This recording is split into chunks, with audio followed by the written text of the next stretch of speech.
Aim right, achieve big at KR Mangalam University. शब्द कम पड़ जाते हैं जब उन्होंने अपनी आप बीती सुनाई। इस वक्त हमारे साथ पूर्व केंद्रीय मंत्री, पूर्व मुख्यमंत्री उमा भारती जी जुड़ गई हैं। उमा जी, मालेगांव ब्लास्ट केस में ये फैसला आ चुका है, लेकिन जिस तरीके की पीड़ा का सामना साध्वी प्रज्ञा जी ने किया, जो आप बीती उन्होंने सुनाई, सिहरन पैदा हो रही है वो सुनकर। वो खाली प्रज्ञा की पीड़ा नहीं थी, वो हम सब की पीड़ा थी। हिंदुत्व को आतंकवादी बनाने की कोशिश करना, भगवान आतंकवाद शब्द का प्रयोग करना, मुसलमानों में हिंदुओं का डर पैदा करने के लिए बहुसंख्यकों को आतंकवादी शब्द से कलंकित करना, और उसके लिए साध्वी प्रज्ञा जैसे लोगों को अपना शिकार बनाना,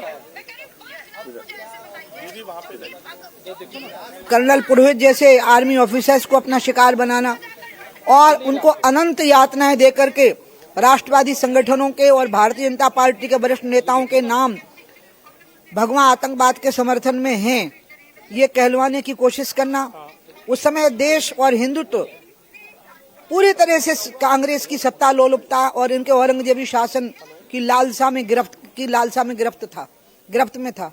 उस समय पर जब साध्वी प्रज्ञा को जेल में भेजे जाने के पहले तक जो यातनाएं दी गई, वो यातनाएं भारत की तो क्या दुनिया की महिला कम झेल पाएगी और झेलने के बाद जिंदा रह पाएगी। आज माननीय कोर्ट ने जो फैसला सुनाया है, उसका अभिनंदन होना चाहिए, और जिनने इन भगवा आतंकवाद शब्द का प्रयोग किया था, उनको अपने पाप का जिस प्रकार से भी हो सके प्रायश्चित करना चाहिए। ये इसलिए किया गया था ताकि पूरा का पूरा हिंदू समाज आतंकी समाज घोषित हो जाए, अल्पसंख्यक भयभीत हो जाएं और वो कांग्रेस को वोट देने लग जाएं। सिर्फ मात्र इस लालसा में ये पूरा षड्यंत्र हुआ, और इसमें कितने लोग तो मर गए। मेरे जैसे लोग जो 17 साल तक इस बात को सुनते रहे, हम भी एक प्रकार से मानसिक यातना की जेल में थे। आज प्रज्ञा, कर्नल पुरोहित और उनके साथियों की रिहाई हम सब की रिहाई है, लेकिन उनके लिए ये कलंक की और शर्म की बात है। उनको माफी मांगनी चाहिए कांग्रेस के नेताओं को, जिनने भगवा आतंकवाद शब्द का प्रयोग किया था। उमा जी, आज जब कोर्ट का फैसला आया, आपके भी आंख छलछला उठी, आपके भी आंसू निकल आए।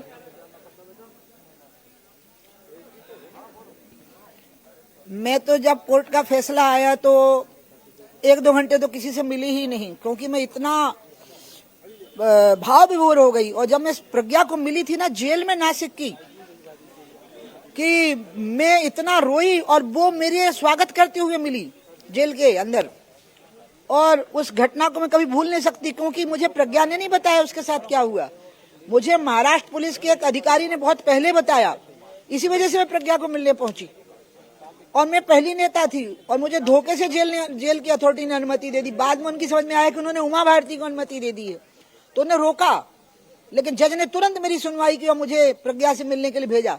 और तब जब प्रज्ञा मुझे मिली थी हाथ में माला लिए हुए, और प्रज्ञा ने मुझे कहा कि दीदी, पूरे हिंदुस्तान को संदेशा दे दो कि मैं जिंदा चिनवा दी जाऊंगी दीवार में, लेकिन मैं हिंदू समाज को, भगवा झंडे को कलंकित नहीं होने दूंगी। और इसलिए आज उसकी रिहाई से मुझे कितना रिलीफ महसूस हुआ होगा, आप समझ सकती हैं। उमा जी, जब मैं आप चाहती हूँ कि जिनने इन शब्दों का प्रयोग किया था वो देशवासियों से माफी मांगे। उमा जी, जब आप साध्वी प्रज्ञा से जेल में मिली थी, उस वक्त उन्होंने अपनी कोई बात आपको नहीं बताई। ये ताकत, ये बल, ये आत्मबल कहाँ से आता है? वो किस परिस्थिति में थी उस वक्त वहां जेल में?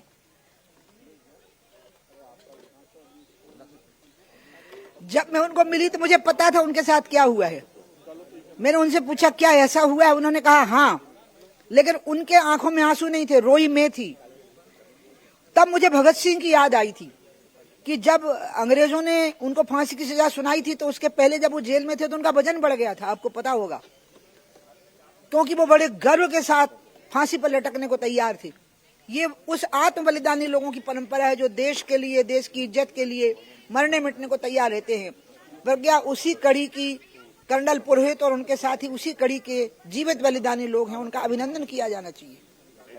ये भगवा आतंकवाद, ये एक समाज के अंदर एक ऐसा शब्द गढ़ा गया कि जो भगवाधारी हैं वो आतंकी हैं, जो हिंदू हैं वो आतंकवादी हैं। ये क्यों किया गया? इससे क्या लाभ उठाया गया? इसमें दो बातें हैं ना, इसमें दो बातें हैं। पहली यह है कि जिनने 10,000 सिखों को भूना था वो कांग्रेसी कौन से रंग का कपड़ा पहने हुए थे, पहली बात। दूसरा, भगवा आतंकवाद शब्द का गठन इसलिए किया गया क्योंकि बहुसंख्यक समाज का डर बिठाना था अल्पसंख्यक समाज में, और अल्पसंख्यक समाज में जो जल्दी क्रोधित होने वाले युवाओं का वर्ग था वो तैयार करना था। इस्लामिक फंडामेंटलिज्म का नाम उठ रहा था, तो इसलिए हिंदू फंडामेंटलिज्म और फिर ये जो सेफरन टेररिज्म है ये शब्द निकाला गया, और बहुसंख्यकों का डर मुसलमान समाज में बिठा के कांग्रेस निरंतर सत्ता पे बैठी रहे, ये योजना बनाई गई। उन्हें पता नहीं था कि भगवान की कोई और योजना चल नहीं रही है और नरेंद्र मोदी भारत की धरती पर भारत के प्रधानमंत्री बनेंगे और इन सबको ध्वस्त कर देंगे। और आज जिस तरह से माननीय कोर्ट ने धज्जियां उड़ाई हैं उन सबूतों की, इससे साबित होता है कि कितने झूठे आधारों पर भगवा आतंकवाद की कल्पना की गई थी। और इस पाप की क्या सजा होगी मुझे नहीं पता। जिन पापियों ने, जिसमें राहुल गांधी थे, चिदम्बरम जी थे, दिग्विजय सिंह जी थे और बहुत सारे वामपंथी समाजवादी पार्टियों के बड़े बड़े नेता थे जो चाहते थे ऐसा। उमा जी, पार्लियामेंट का सेशन चल रहा है और आज आपने चूंकि अभी दिग्विजय सिंह का नाम लिया, उनसे आज ये जब सवाल पूछा गया कि वर्डिक्ट आ चुका है, फैसला आ चुका है, सभी आरोपी बाइज्जत बरी किए गए हैं, उनके उस हिंदू आतंकवाद को लेकर जब सवाल पूछा गया तो उन्होंने कहा कि हिंदू आतंकवाद तो कुछ नहीं होता, मुस्लिम आतंकवाद भी कुछ नहीं होता, सिख ईसाई आतंकवाद भी कुछ नहीं होता। बड़ी मासूमियत के साथ उन्होंने ये बात रखी।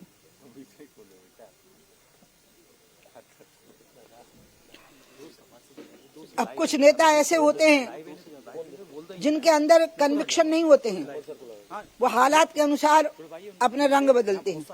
मैं दादा भाई हैं, उनको गिरगिट शब्द का प्रयोग नहीं करूंगी, लेकिन उनने उस समय तो भगवा आतंकवाद बोला है और प्रज्ञा को मजबूर किया जा रहा था।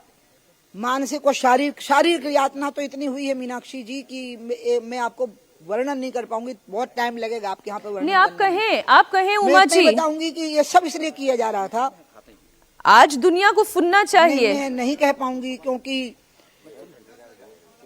आज जैसे उसको कहा जाता था तुम बैठ जाओ इस कुर्सी पर, और कुर्सी हटा दी जाती थी और वो सीधे नीचे गिरती थी, उसमें उसकी रीढ़ की हड्डी टूटी, उसके गले की माला खींची जाती थी कि तुम्हें माला पहनने का अधिकार नहीं है, और उसके गर्दन की हड्डी में तकलीफ बढ़ा दी जाती थी, फिर उसके गाल में चांटे मारे जाते थे, तो मारने वाला थक जाता था और अधिकतर मेल पुलिस ऑफिसर्स होते थे तो दूसरा मारता था, और उस समय पर वो ओम का उच्चारण करती थी। उसके मुंह में पानी की जगह पर क्या डाला जाता था उसी से पूछिएगा ना। जब वो पानी मांगती थी तो किस, जब महिला को बुलाया जाता था और क्या उसके मुंह में डाला जाता था, मैं क्यों बोलूं, और कैसे उसको जब उसका महिलाओं वाला समय आया तो उसको कपड़े नहीं दिए गए बदलने के लिए, और वो कितने भयानक कष्ट से गुजरी है, भयानक शारीरिक उसके कितने ऑपरेशन हुए, कितनी सर्जरी हुई है।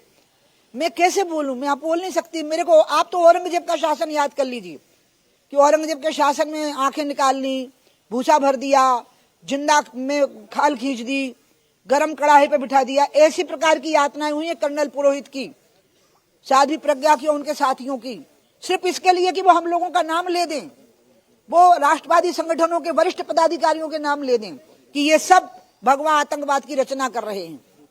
इसलिए आज पूरे हिंदू समाज की तरफ से और सभी संगठनों की तरफ से इनकी आरती उतारी जानी चाहिए, इनका अभिनंदन होना चाहिए कि इनने कितना बड़ा आत्म बलिदान किया और ये जीवित बचे रहे हैं। उमा जी, इतना सब कुछ हुआ, आज जब कोर्ट ने बाइज्जत बरी किया तब आज भी ये प्रश्न उठ रहे हैं कि ये कैसी इन्वेस्टिगेशन थी और साजिश के तहत ऐसी इन्वेस्टिगेशन की गई, इस केस को कमजोर किया गया। असदुद्दीन ओवैसी का मैं बयान आपके सामने रख रही हूं, उन्होंने कहा कि जानबूझकर केस को कमजोर किया गया।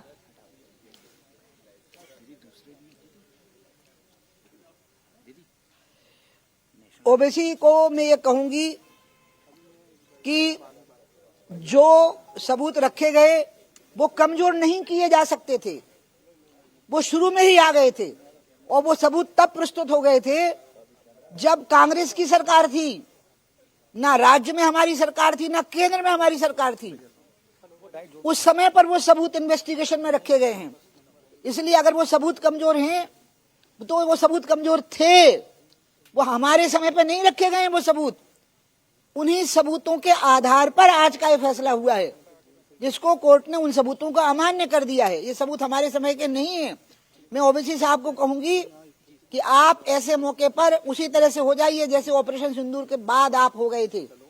आप अगर आज इन बातों में इसके ठीक विपरीत बोलेंगे तो देश की नजर में जो आपका सम्मान बढ़ गया था वो कम हो जाएगा। आप निंदा करिए कि बेकसूर लोगों को इतनी यातनाएं दी गई। आप निंदा करिए कि इन लोगों को मजबूर किया गया कि हम लोग, हमारे जैसे लोगों का नाम लें, और बीजेपी के मुख्य नेता, अन्य संगठनों के मुख्य नेता जेल में जाएं इस बात के लिए कि हम आतंकवाद की रचना कर रहे हैं। उमा जी, आप लोगों का ये आत्मबल है, ये साध्वी प्रज्ञा का आत्मबल रहा कि ऐसी परिस्थितियों में भी आप अडिग बने रहे, अडिग खड़े रहे। भगवा आतंकवाद का नाम गढ़ा गया, लेकिन आज कोर्ट ने ये बता दिया है कि हिंदू आतंकवादी नहीं होता है। उमा जी, बहुत बहुत धन्यवाद आपका। नहीं मीनाक्षी, अभी मैं एक दोहा बोलूंगी। बोलिए ना। सूरा सोई जानिए, सूरा यानी बहादुर, सूरा सोई जानिए जो लड़े दीन के हेत, और पुरजा पुरजा कट मरे पर कहूं न छाड़े खेत। जिसके पुरजे पुरजे कट जाएं लेकिन जो क्षेत्र को नहीं छोड़े। Thank you Meenakshi. बहुत बहुत धन्यवाद, बहुत धन्यवाद उमा जी।